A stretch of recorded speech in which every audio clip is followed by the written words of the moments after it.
Olá,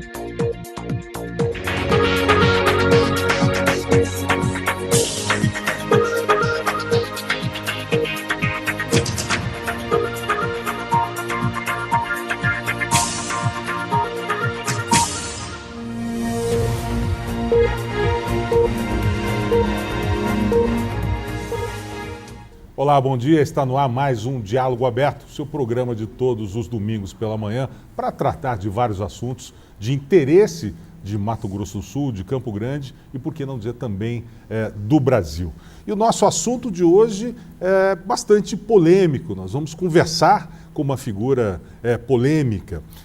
Ele foi vereador por Campo Grande, 2 vezes já deputado estadual, está no seu primeiro mandato como deputado federal. E hoje é presidente da Comissão Especial da Reforma da Previdência. E ao longo dessa carreira política, ele vem colecionando polêmicas e alguns críticos fervorosos, mas tem ganhado destaque sempre na Câmara dos Deputados, em Brasília, com seus discursos sempre inflamados e incandescentes. Nosso entrevistado de hoje é o deputado federal Carlos Marum. Deputado, muito obrigado por estar aqui. Mas antes eu queria apresentar o nosso outro entrevistador aqui, Danilo Costa, do JD1.com. Danilo, muito obrigado mais uma vez, você que já esteve com a gente aqui.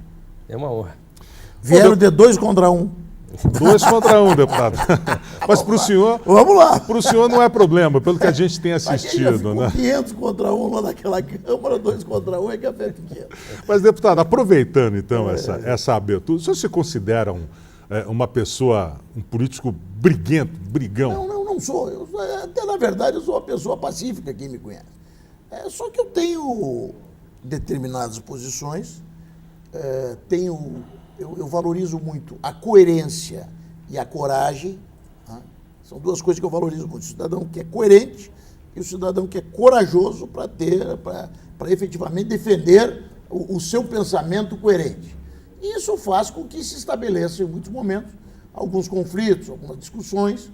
E eu, como não recuo, não é que eu avance, mas como eu não recuo, se estabelece essa situação de que eu seria uma pessoa briguenta. Não levo desaforo para casa, dou um boi para não entrar numa briga, mas também uma boiada para não sair. Essa é que é a realidade. O senhor já chamou muita gente para briga, por braço e tal.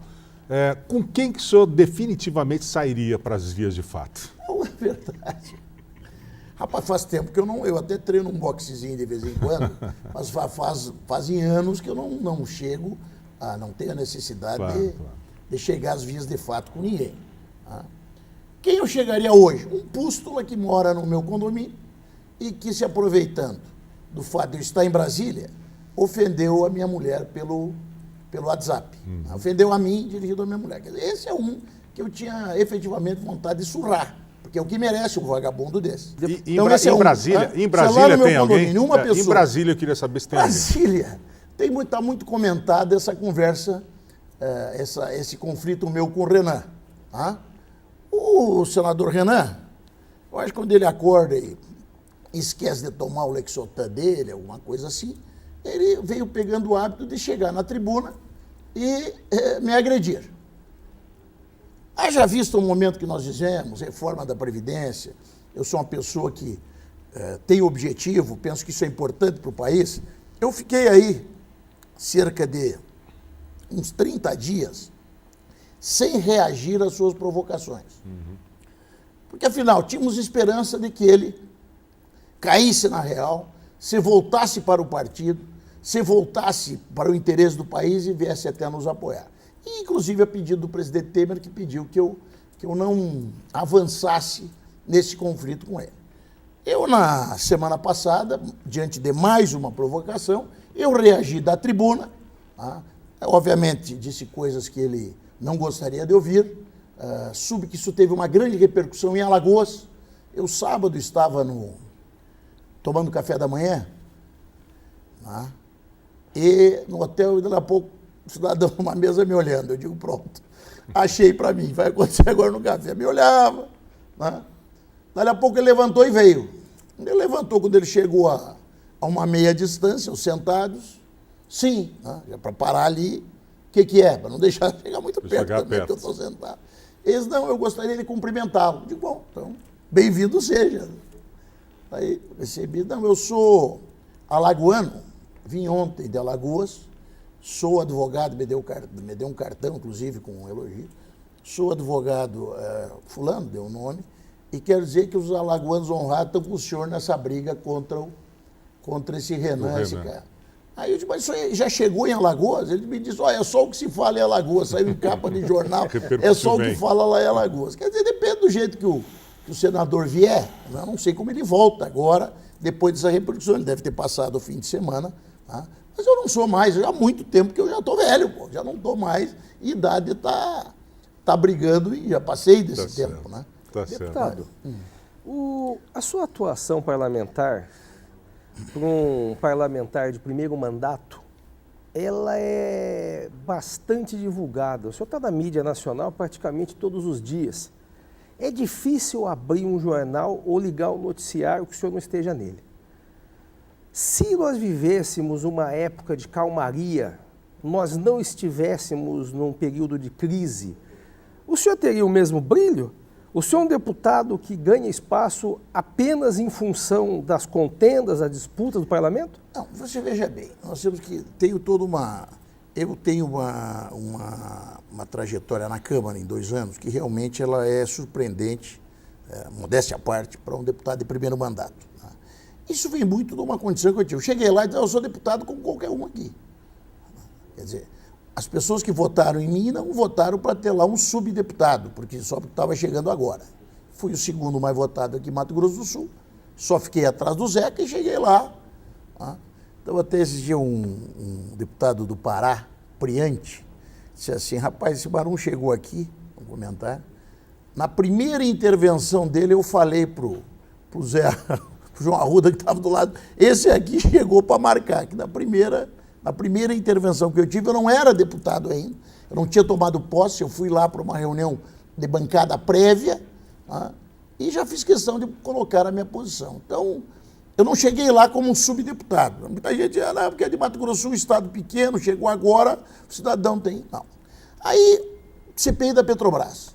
Tinha uma atuação importante na CPI da Petrobras. Na sequência, a questão da defesa do Eduardo Cunha no Conselho de Ética. Tem críticas, claro, prejudicou, digamos, traz prejuízos eleitorais imensos, aquilo ali até hoje. Mas eu tenho a convicção que se o Eduardo não tivesse ficado à frente do parlamento, o impeachment não tinha acontecido. Então, eu não me arrependo do que eu fiz. Aí, na sequência, veio a questão das 10 medidas propostas pelo Ministério Público. Contra a corrupção, né? Das 10 medidas contra a corrupção. Ali, coisas que avançavam, que realmente têm o poder de fazer avançar o combate à corrupção, e coisas que eram típicas de ditaduras, não do Estado de Direito. Então, na verdade, eu me posicionei favorável a algumas dessas 10 medidas e contrário a outras. E ao contrário do que faz muito deputado, quando é perguntado, eu já de cara, me perguntaram, você é a favor das 10 medidas? Calma, das 10, de todas as 10. Digo, não sou.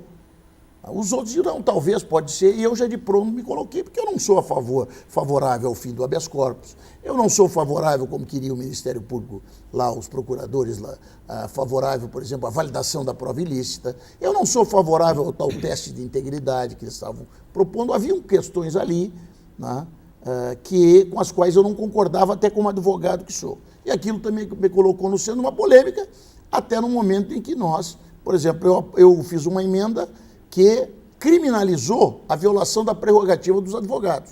Ali também, e que foi aprovado. Quando nós aprovamos que a possibilidade de punição para juízes e promotores, o projeto deixou de ter interesse para os promotores de Curitiba. Ninguém mais falou nisso.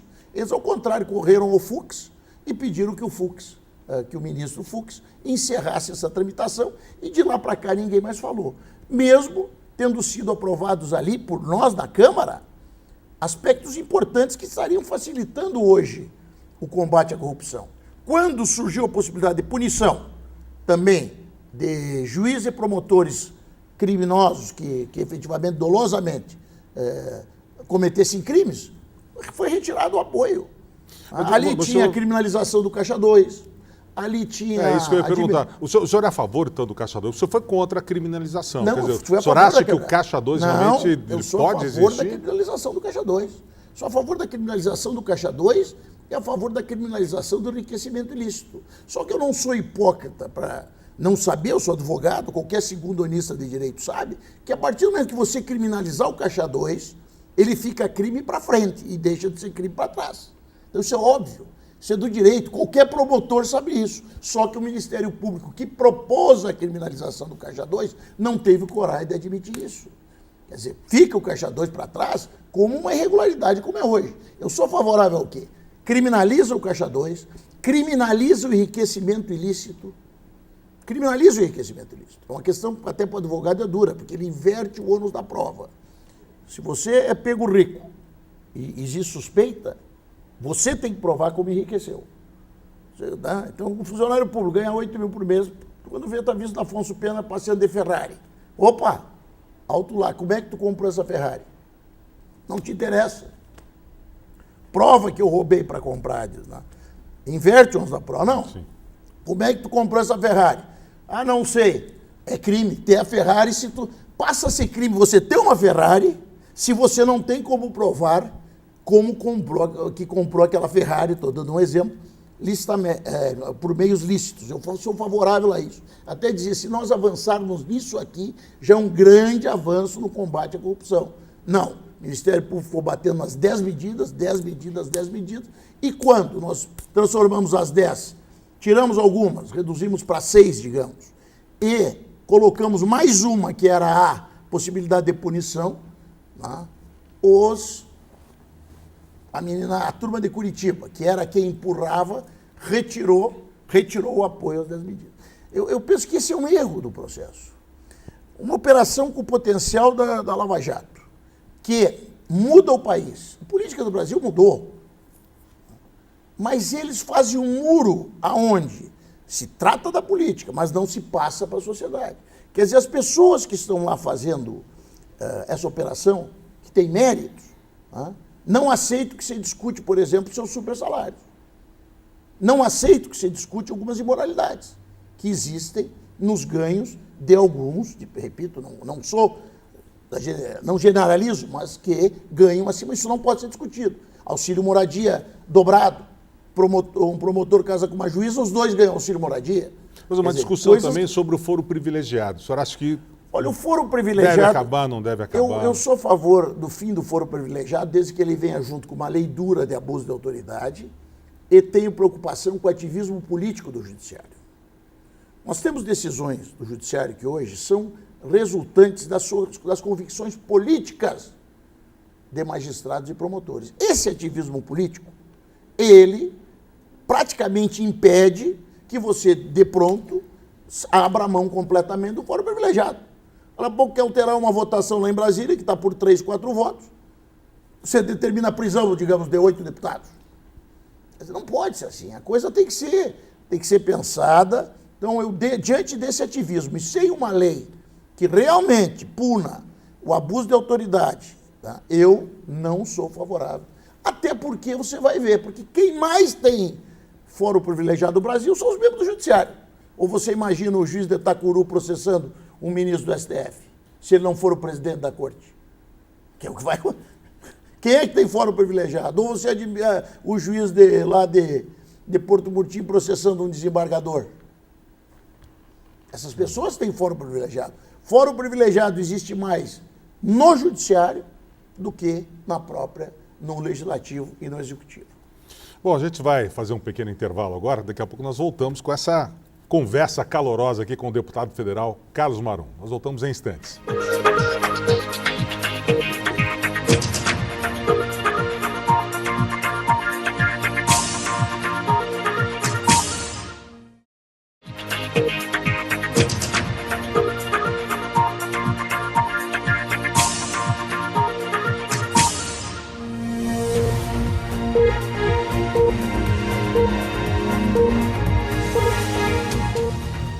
Estamos de volta com o Diálogo Aberto, hoje conversando com o deputado federal Carlos Marum, uma conversa sempre calorosa, né, deputado? O Danilo como eu também, nós temos aqui dúvidas que eu acho que é o tema do momento no país, né? Que é a questão Temer, né, Danilo?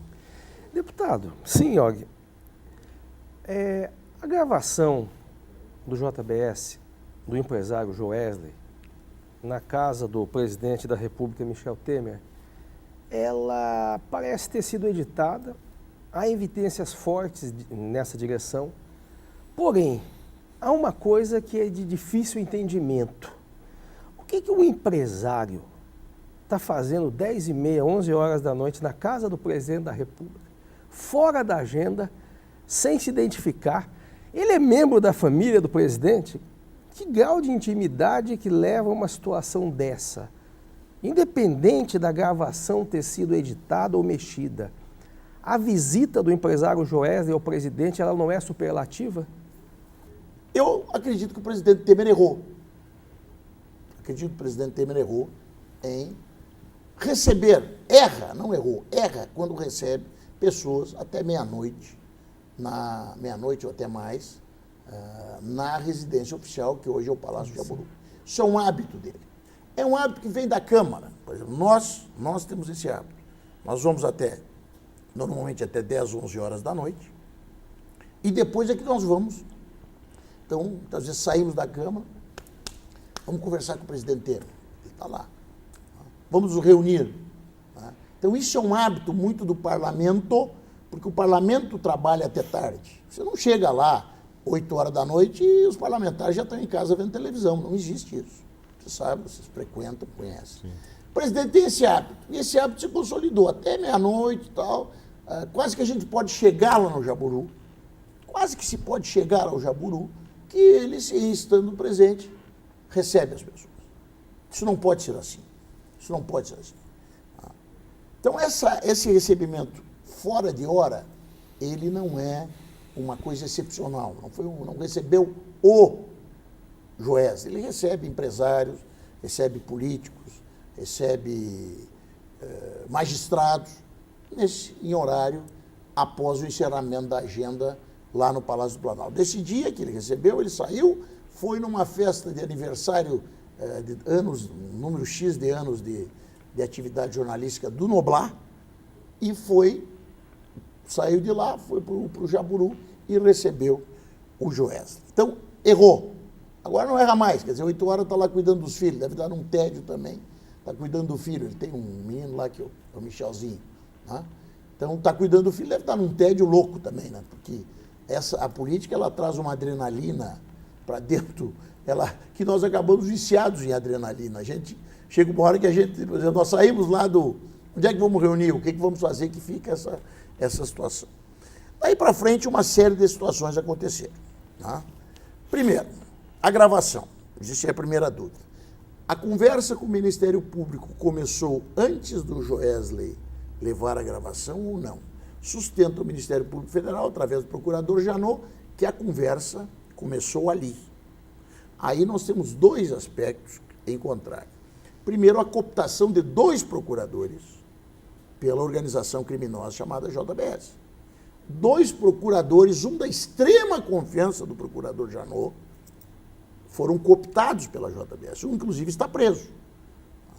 Custa acreditar que não tenha havido uma orientação de setores do Ministério Público para que esse Joesley fosse lá gravar o presidente. Essa é a primeira coisa. A partir dali, outra coisa inexplicável. Como o Ministério Público Federal, através de seu procurador, aceita pedir abrir um inquérito contra o presidente da República, que se transformou num atentado contra a economia nacional. No momento em que nós avançávamos, o prejuízo já está feito. Só quem ganhou dinheiro foi quem sabia daquilo, que é a JBS, e mais alguns que nós estamos agora, vamos tentar descobrir na CPI. Queremos saber quem mais ganhou dinheiro naquele dia, para ver se só a JBS, que faturou, sabendo que no outro dia teríamos uma grande crise política no país. Nós queremos saber quem mais. Ele aceita abrir, sem periciar a fita. Isso é óbvio. Qualquer inspetor de quarteirão sabe que um áudio daqueles tinha que ser periciado antes de ser utilizado como prova para acusar quem quer que seja, muito mais para uma acusação contra o presidente da República. Vocês querem ver uma coisa? E se a voz não é do Temer? E se a voz não é do Joesley? Ô, deputado, Tudo bem, mas daí vamos ao contexto. Aí, a partir dali, acontece outro crime. Passa a ser vazado seletivamente para um jornalista da empresa nacional ligado ao maior grupo de comunicação do país, que é o Lauro Jardim, que tinha um furo. Ele tinha um furo. Qual é o furo? Sim. O presidente foi gravado. Isso por si só já é um furo. Concorda que é um ganho? O presidente foi gravado. Amanhã vamos ouvir o áudio. Não, ele começa daí a afirmar coisas a respeito de um áudio que ele não tinha ouvido. Datena perguntou para ele, Lauro, parabéns, você ouviu o áudio? Não ouvi mais coisa. Daí o Datena quase caiu para trás. Como você não ouviu o áudio? Quer dizer, toda essa confusão está estabelecida a partir de informações tuas e você não ouviu o áudio? Não ouvi. Eu ouvi informações sobre o áudio. Então, por isso que eu digo, quando eu falo de uma conspiração asquerosa, eu falava complô. Ontem eu ouvi um comentário do Reinaldo Azevedo e deixei de tratar por complô e começo a tratar isso que aconteceu como uma conspiração asquerosa que tinha por objetivo fazer o presidente Temer renunciar na última quinta-feira.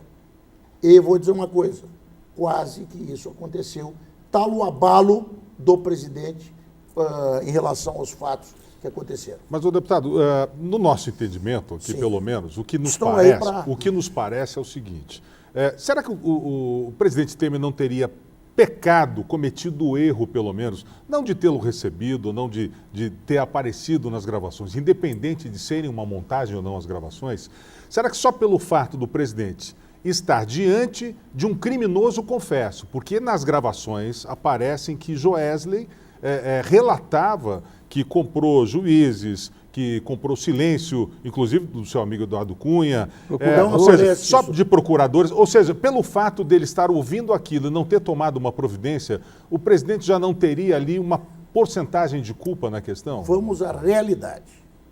Tem dois aspectos ali que podem levar a constrangimento ao presidente. Primeiro, a conversa sobre Eduardo Cunha e depois a conversa sobre os procuradores e juízes. São os dois aspectos que podem levar a constrangimento ou comprometer o presidente. Na conversa sobre o Eduardo Cunha, em nenhum momento ele cita que estava pagando pelo silêncio do Eduardo Cunha. Em nenhum momento ele diz isso. Isso levou, inclusive, a jornalista Vera Magalhães. Falou que estava se dando bem com Cunha. Estou me dando bem com Cunha, estou bem, está tudo tranquilo, não devo nada para ele, está tudo resolvido. Tá bom, continua assim. Olha, eu vou dizer uma coisa para ti, se alguém se aproximar de mim e diz, olha, eu estou ajudando lá, eu vou dizer que não? Vamos ser francos. Vamos reduzir ao aspecto real. Agora, se ele foi lá para comprometer o presidente, por que ele não disse, já que ele estava gravando, o presidente não sabia que estava sendo gravado, por que ele não disse, olha, presidente, estou dando lá uma mesada de 100 mil, 200 mil, não sei quanto, por mês para o Cunha, para ele ficar quieto e não comprometer ninguém. Ele podia ter dito isso.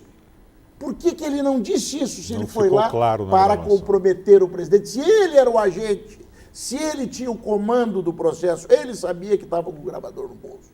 Ele não disse isso porque sabia que poderia vir uma reação enérgica do presidente.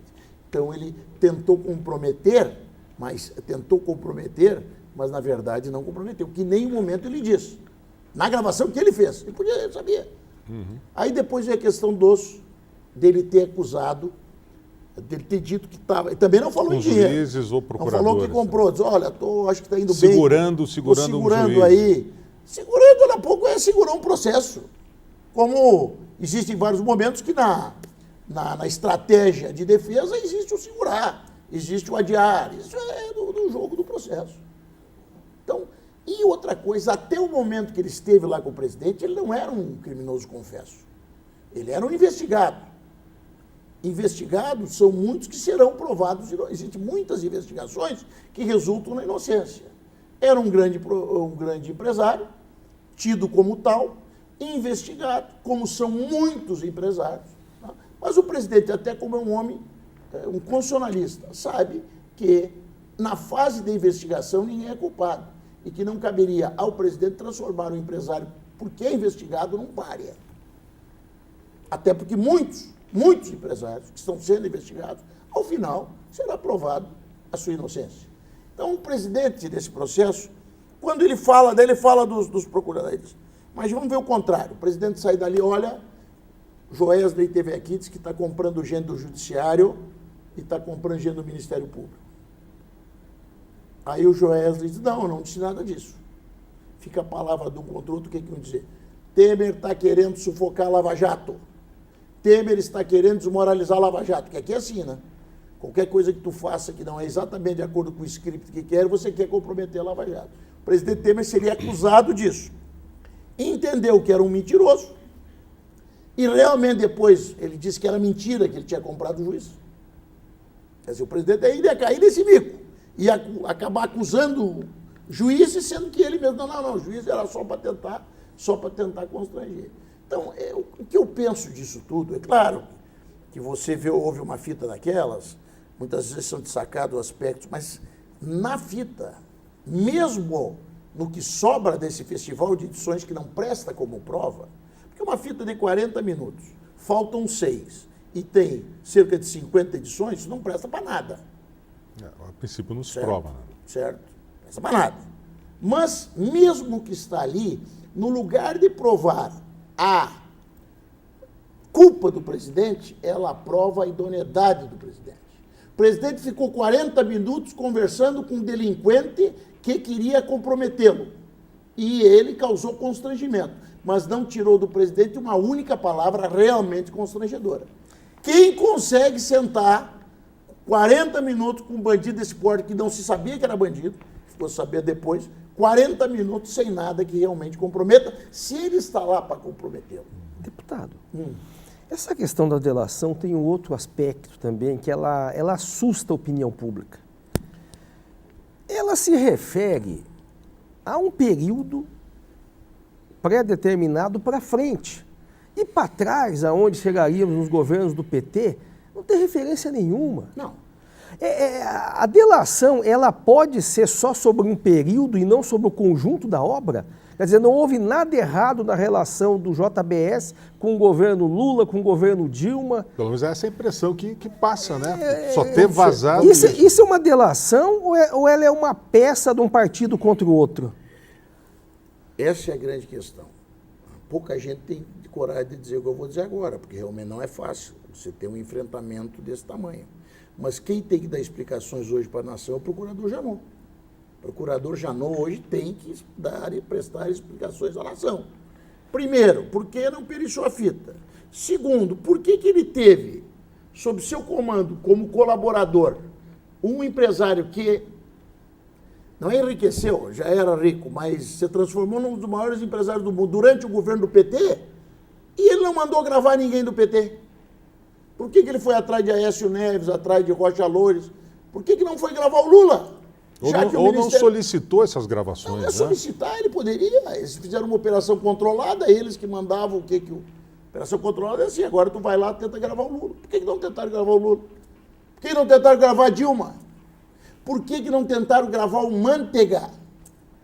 Já que ele diz que o Manteiga era quem ia lá no BNDES e resolvia as questões dele. E nós sabemos que o BNDES é o grande indutor desse crescimento aí.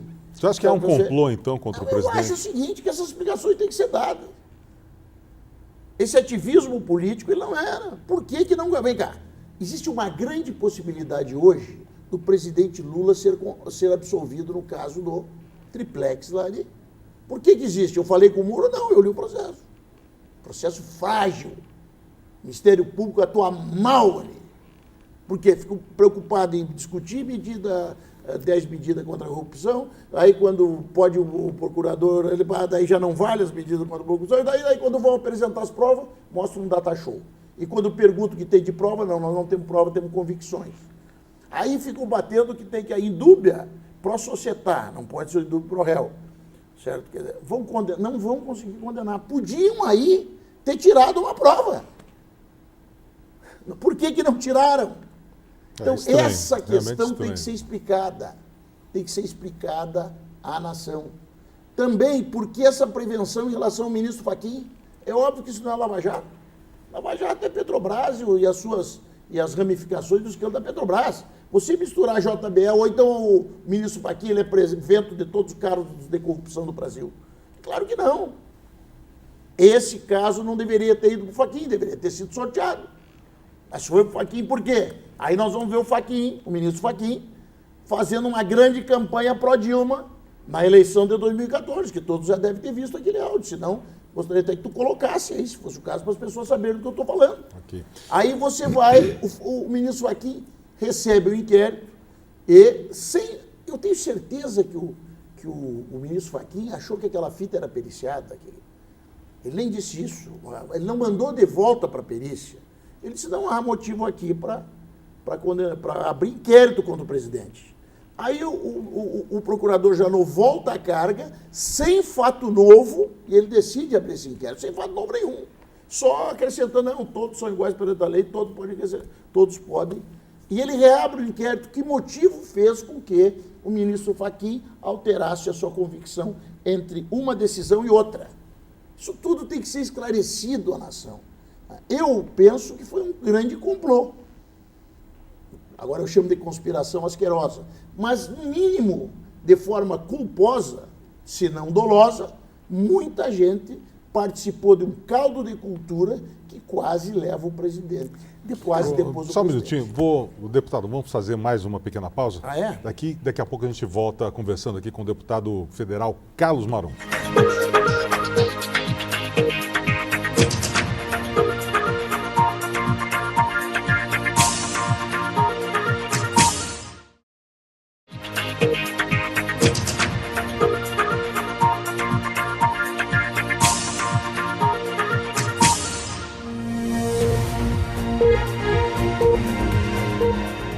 Estamos de volta aqui com o Diálogo Aberto, como convidado Danilo Costa, aqui do JD1, conversando hoje com o deputado federal Carlos Marum.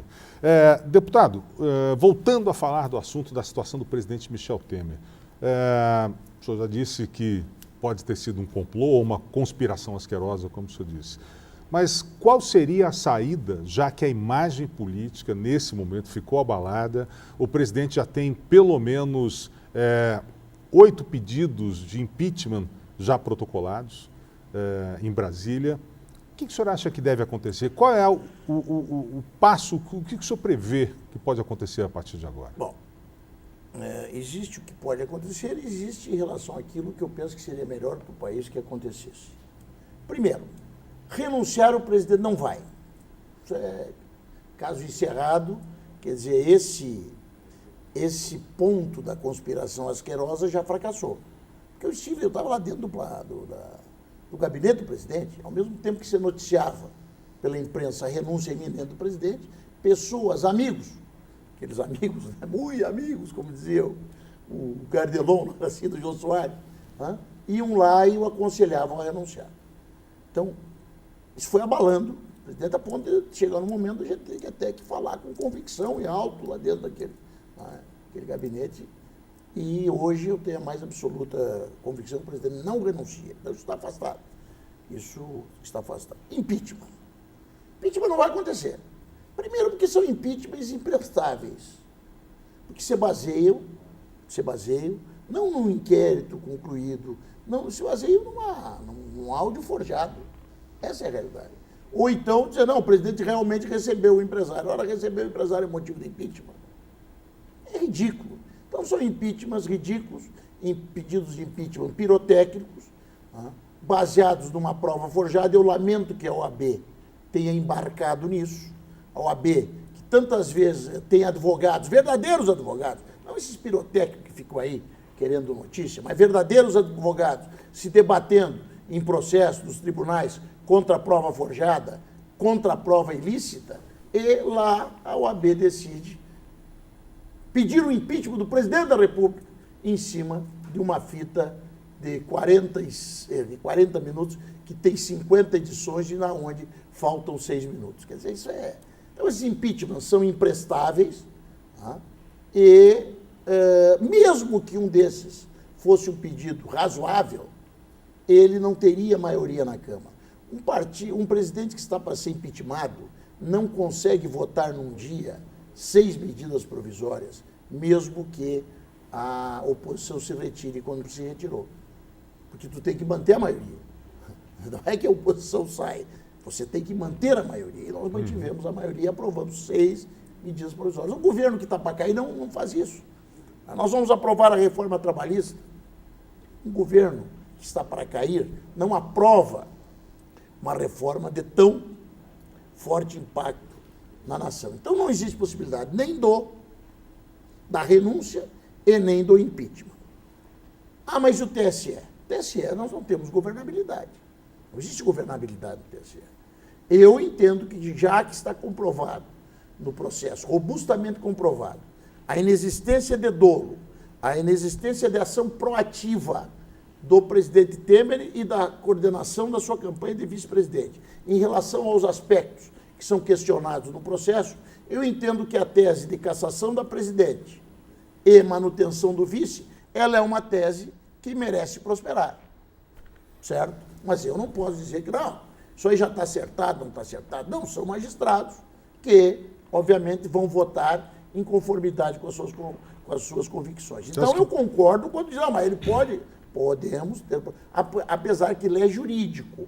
E no campo jurídico se estabelece uma guerra jurídica, podendo também o presidente recorrer a todas recorrer das decisões e recorrer a todos os instrumentos que a legalidade lhe concede. Deputado, essa delação do JBS, se não me falha a memória, ela exterioriza 1.829 contribuições para campanhas políticas. Nas da Petrobras, um outro tanto. Nas do Mensalão, lá atrás, idem e bidem. Qual que é a solução para esse quadro? Deixa eu lhe dizer, você diz que ele cita 1.829 doações. Será que todas essas e o Ministério Público de pronto e aquele saúde muito bem orientado pelo Ministério Público sempre se refere à propina? Eu penso que, primeiro, nós temos que diferenciar o que é propina e o que é caixa 2. São coisas diferentes. Propina vem da corrupção. A corrupção. O caixa 2 vem da sonegação. São coisas diferentes. O que é a... Doação legal. A propina. Não, a propina, a corrupção, pode se fazer até através de doações legais. O que tem que haver é uma relação de causa e efeito entre alguma coisa que o que recebe a doação fez ilegal, que trouxe lucro e ganho para quem está doando, certo? Tem que haver essa relação. E que, em função disso, como contrapartida, o fez receber esse dinheiro. A propina e a corrupção são relações de causa e efeito. Esse dinheiro pode ser passado, digamos, ao agente político, tanto legalmente quanto ilegalmente. Não só aqueles dizem, não, é legal, não é propina. Pode ser, pode até ser. Dificilmente, mas pode ser, porque normalmente nesse caso. Tá? Então tem que se diferenciar isso. O que é propina e o que é caixa 2? O que é caixa 2? É aquela doação que é feita principalmente aonde quem doa não quer se identificar. Por quê? Porque para o político uma campanha, a melhor coisa é receber uma doação e botar na conta. Mas não é imoral, não é moral isso, deputado? O quê? Não é moral essa contribuição? Mas é diferente da corrupção. Ela pode até ser imoral, mas ela é diferente da corrupção. Ela é diferente da propina. E esse jogar tudo no mesmo balaio faz com que as investigações efetivamente não avancem. Ou você acha que um processo que, se for todo mundo processado, 1.829 políticos, quem é que vai ser... Como é que vai avançar um processo desse? Isso aí, no fim, acaba sendo uma coisa que todo mundo acha que leva à justiça, acaba sendo um atravancador, um congestionamento se estabelece que pode fazer com que o resultado não aconteça. Veja bem, nós temos aquela primeira lista do Janot, que é de 2015, 55 nomes, até hoje só tem o Eduardo Cunha na cadeia, aquela de 55. E eu acho que indiciados ali tem 4 ou 5. Daquela de 2015, depois veio a delação do Odebrecht, fora todas as outras que teve nesse meio tempo, Lembra aquela primeira lista de Janot, chamaram de lista de Janot, que é lá da delação daquele Paulo Roberto Costa. Isso, foi a primeira lista. Depois, No Petrolão, no Petrolão. No Petrolão, que é ali de 55 tem os 4, 5 indiciados. Aí depois veio o Odebrecht, que é outra, que dá trabalho para o Ministério Público não sei quanto tempo. Agora vem essa da JBS. Muitas vezes eu acho que essa profusão, né, e essa mistura se dá para que não sejam efetivamente, e nesse meio tempo, punidos os verdadeiros, para onde se dirigem. O Renan continua livre, leve e solto. O próprio Lula, livre, leve e solto. Então, eu vejo muitas vezes nessa mistura uma tentativa de embaralhar o jogo. Para o PT tá bom. Agora o PT comemora, solta foguete, não é nós que somos ladrão, é todo mundo é ladrão. Agora, deputado, como é que o senhor tem visto a atuação do juiz Sérgio Moro? Acho que ele está O juiz Sérgio trabalhando Moro é um homem direito. corajoso e eu admiro a coragem. Começa por aí. O juiz Sérgio Moro é um homem corajoso. O juiz Sérgio Moro estabeleceu durante alguns momentos uma atuação que, digamos, nunca ilegal, mas ele foi um pouco para a extralegalidade, certo?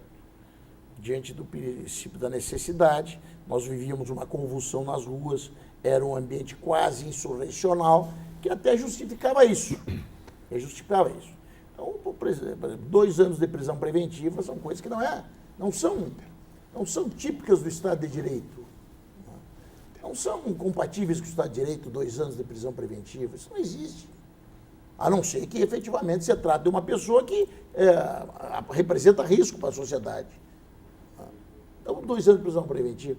Vamos ser franco. Aquela gravação da Dilma e do Lula, que aconteceu 1 da tarde e foi divulgada às 3 da tarde. Nós comemoramos, eu fui um dos que comemorei, eu estava lá e comemorei aquilo. Mas também é uma situação extra-legal. Você não vê como um juiz de primeira instância possa divulgar um áudio da presidente da República naquele momento. Tudo bem, era um ambiente da insurreição. Aquela insurreição acabou.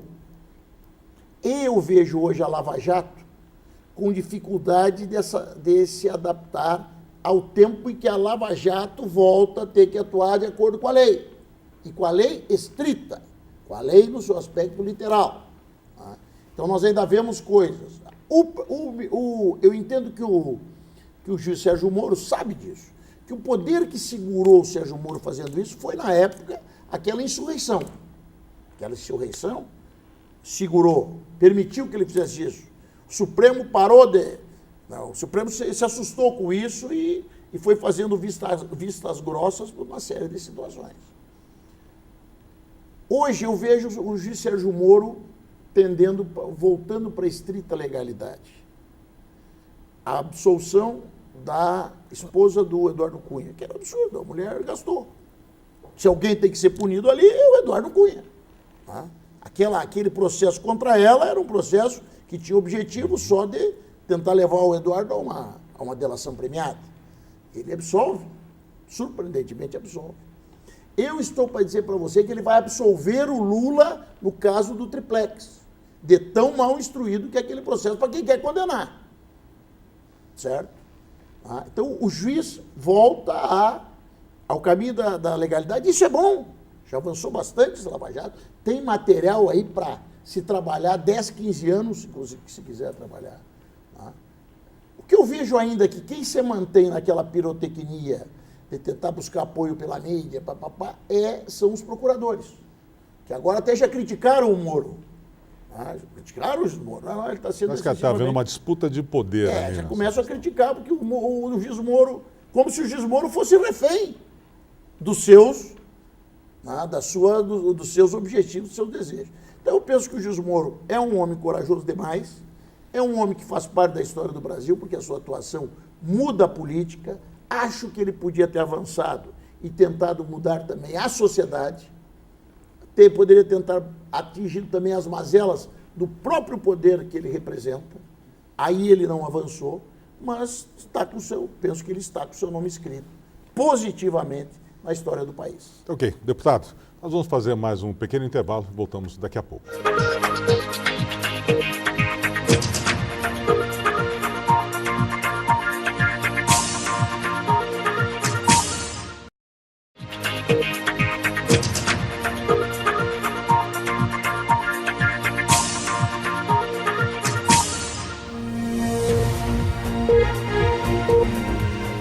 Estamos de volta com o Diálogo Aberto, hoje conversando com o deputado federal Carlos Maro. Bom, deputado, o senhor assumiu a presidência de uma comissão especial, que é da Previdência Social, numa reforma bastante complicada, penosa para muitos trabalhadores, e com isso angariou, digamos assim, uma horda de críticos entre políticos, entre estudiosos, a população brasileira, a população de Mato Grosso do Sul, que acabou indo fazer um protesto dentro do seu condomínio, na frente da sua casa.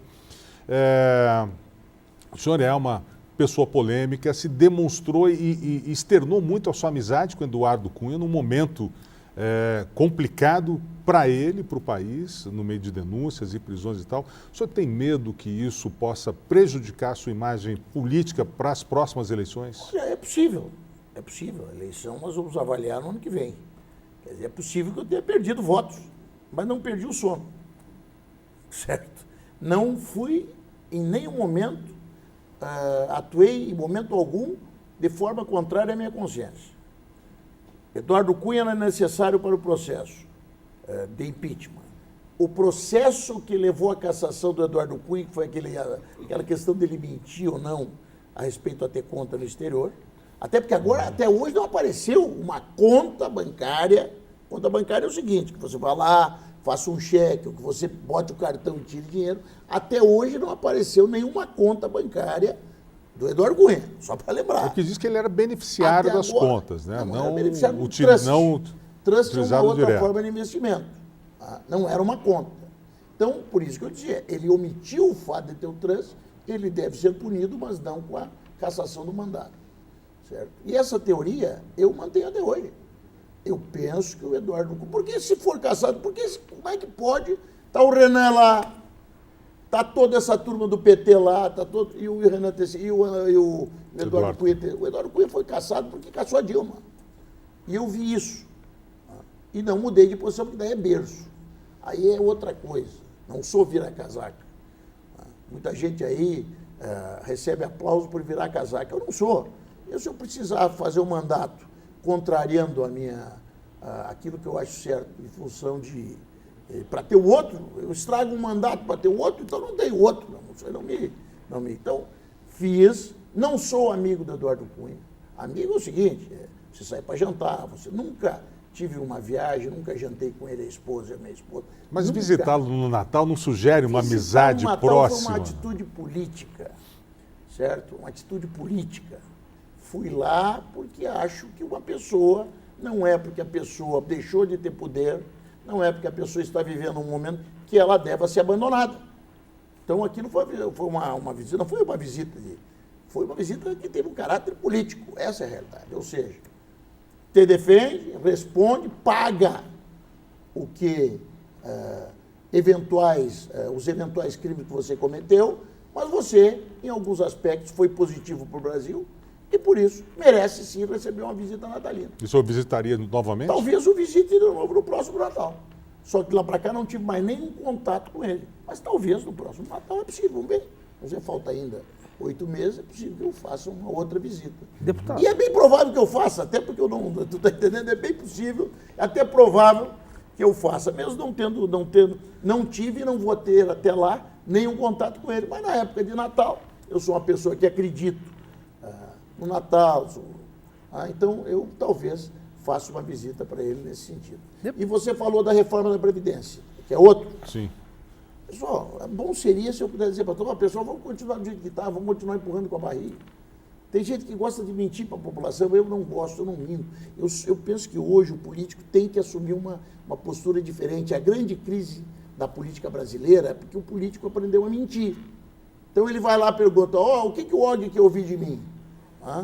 O Og quer ouvir que ele é bonito, que ele não sei o que, eu venho aqui e digo, Og. Não é assim. O político tem que ter coragem de dizer aquilo que ele realmente pensa, para que a partir disso a população faça seu julgamento. Eu entendo que a reforma da Previdência é necessária para o país.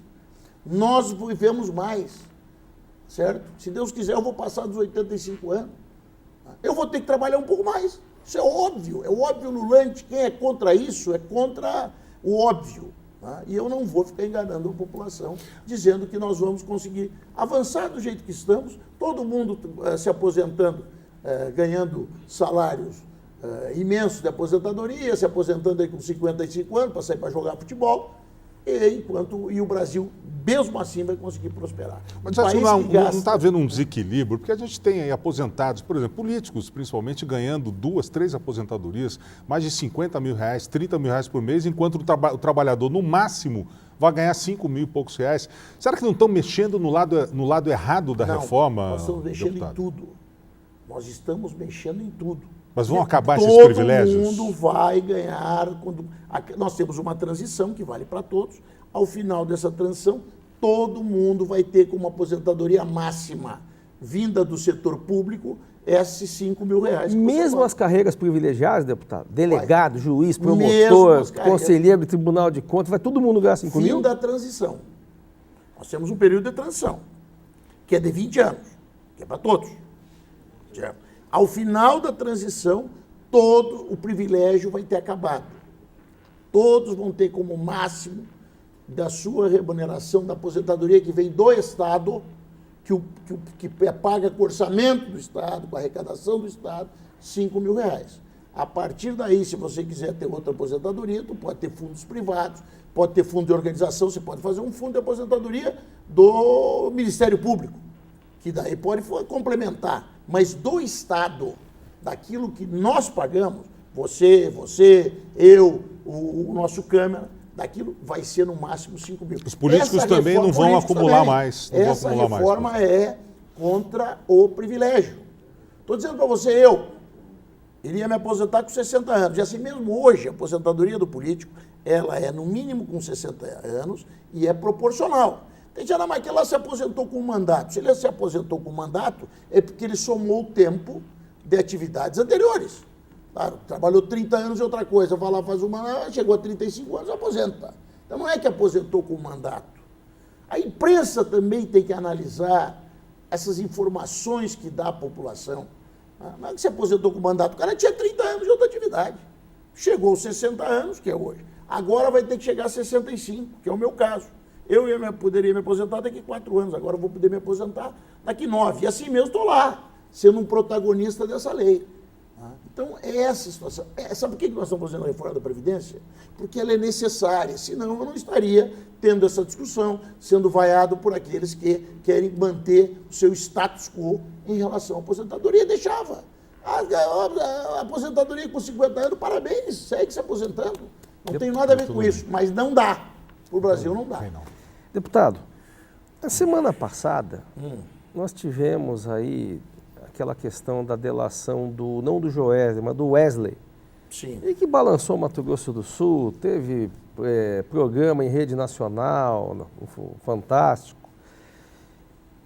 Independente das consequências jurídicas, elas atingem 3 sóis da política local: Zeca, André e Reinaldo. Nós estamos virando uma página no que vem? Deixa eu dizer o que eu penso disso. Primeiro, a minha moral e o meu caráter não é geográfico. Certo? Se eu defendo que o presidente Temer tem o direito à defesa a nível lá em Brasília, eu defendo que o governador Reinaldo Azambuja tem esse direito de defesa aqui. Tem o direito de se defender. E os outros 2 ex-governadores também. Eu não sou daqueles também que vão lá pedir o impeachment. Né? Isso eu chamo de... Quem inventou essa até é um amigo que fez 70 e poucos anos, há poucos dias, que é o Ildefonso Lucas Jesse, o Afonsinho. Né? Então ele dizia, essa moral é geográfica. Quer dizer, então, não é moral geográfica. Se vale lá, vale aqui. Então eu entendo que o governador tem o direito de se defender e não é justo uma pré-condenação, uma condenação antecipada em relação a ele. Mas vamos à realidade política. Eu penso que o Reinaldo é enormemente atingido por essas delações, mais até do que o André e até do Zeca, que foram também citados por você.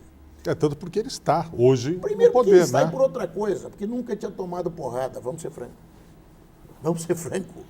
O Zeca e o André têm couro grosso, já foram acusados várias vezes, já foram absolvidos outro tanto, quer dizer... Lá, são pessoas que têm as realizações, governaram, já apanharam, já bateram, têm, digamos, esse couro grosso. O Reinaldo não. O Reinaldo, ele era uma pessoa que nunca tinha enfrentado uma situação como essa. Tanto é que chegou a chorar. Tá? Nunca tinha sido questionada a sua honestidade, publicamente. Eu pelo menos, não lembro de um escândalo que o atinja, o tenha atingido tão diretamente. Eu entendo que isso pode comprometer enormemente o seu governo na questão política. Porque vamos e vemos.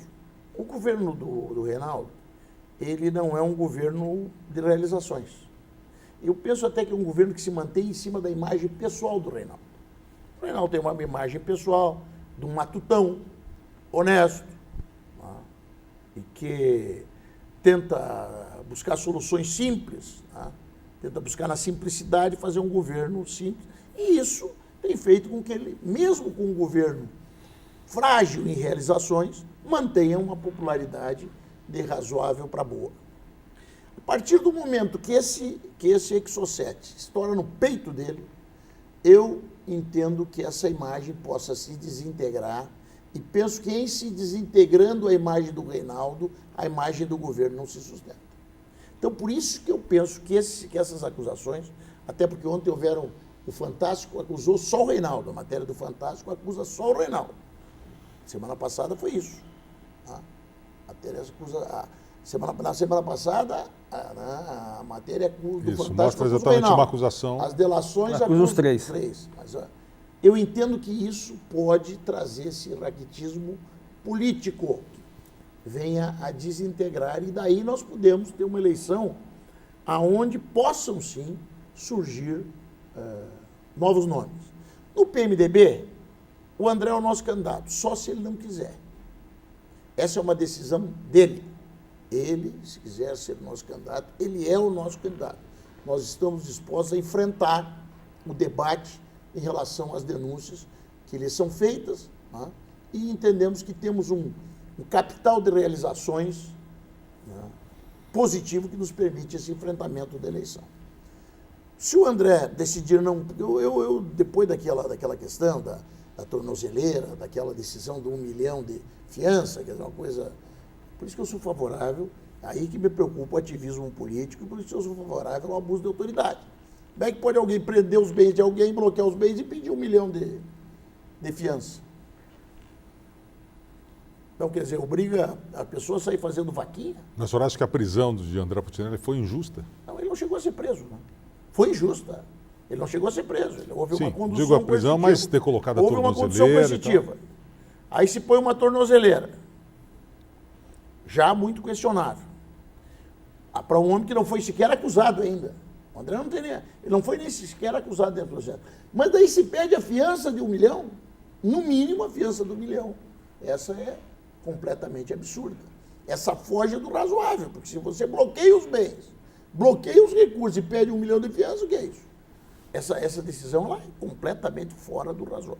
Agora, no caso do governador Reinaldo, o deputado, o senhor acha que ele teve o nome usado indevidamente por assessores sem conhecimento disso?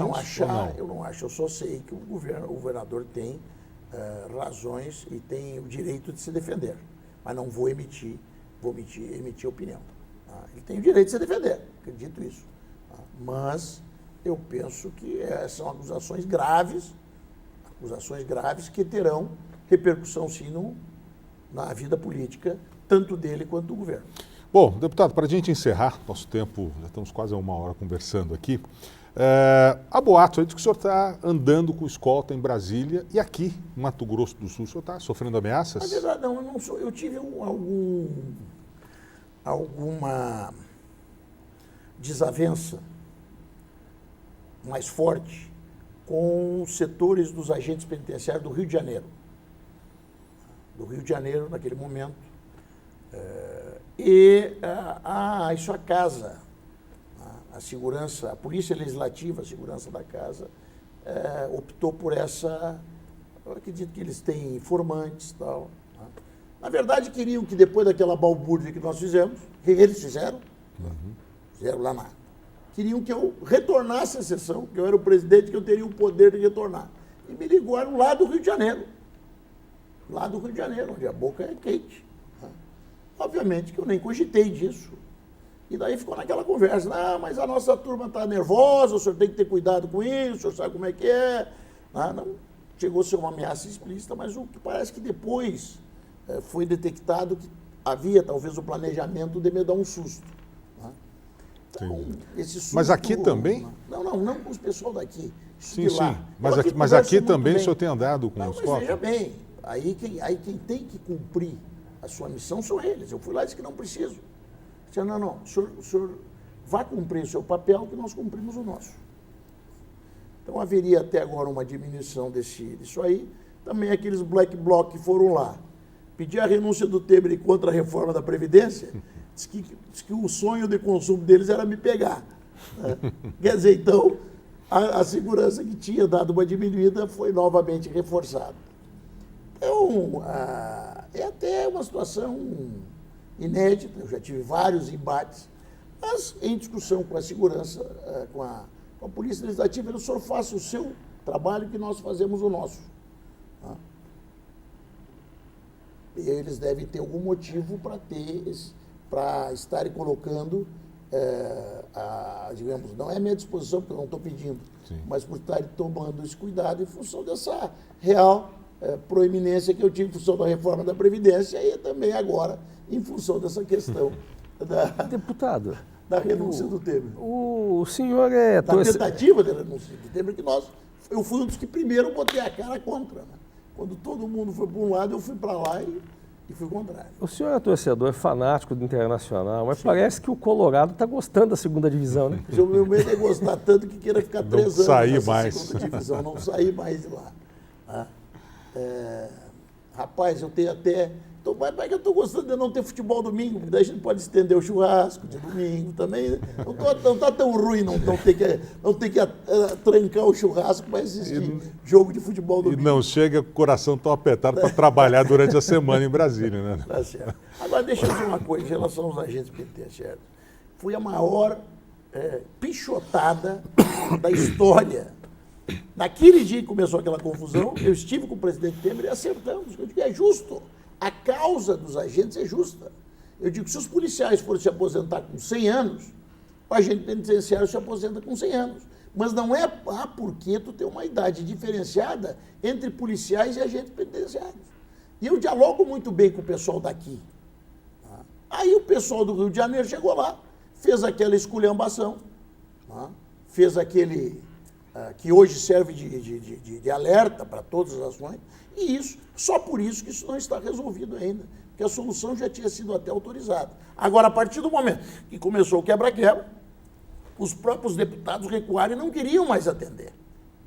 Por isso que isso não está resolvido. Se você um dia entrevistar aqui, o comando aqui, eu saí e disse para eles, antes de começar o quebra-quebra, que foi lá no Ministério da Justiça, no primeiro dia, disse, olha, se vocês fizerem uma manifestação sem quebra-quebra hoje, a situação de vocês está resolvida. Segura o teu pessoal. Resultado, me dizem que não conseguiram segurar, até porque alguns deputados foram lá e incitaram aquelas pessoas, não pensando nas famílias delas, não pensando no resultado, a invadirem naquele momento o Ministério da Justiça e promover aquele quebra-quebra. Ok. Ô, deputado, muito obrigado pela presença aqui no Diálogo Aberto. É sempre bom programa, deu um tempo bom aqui. Né? A conversa com o senhor sempre é assim, bastante aquecida, então obrigado pela presença aqui no Diálogo Aberto. Eu estou completamente convencido que a política tem que partir da verdade. Quer dizer, as pessoas têm que efetivamente ter coragem de dizer o que pensam. A presidente Dilma caiu por quê? Porque entregou a campanha dela, o que ela dizia, para um marqueteiro. Marketing político é necessário, mas ele não pode tornar o candidato refém do seu pensamento. O presidente mentiu, se elegeu. Saiu da eleição completamente sem condições de voltar. de se sustentar no mandato. Então, essa é a situação. Muito obrigado, deputado, pela conversa. Eu que agradeço. Obrigado ao Danilo Prazer também revê-lo, pela Danilo participação. Costa. Mais uma vez. O Diálogo Aberto vai ficando por aqui, desejando a vocês um belíssimo domingo. Próximo domingo estamos de volta com mais uma conversa aqui. Boa tarde e até lá.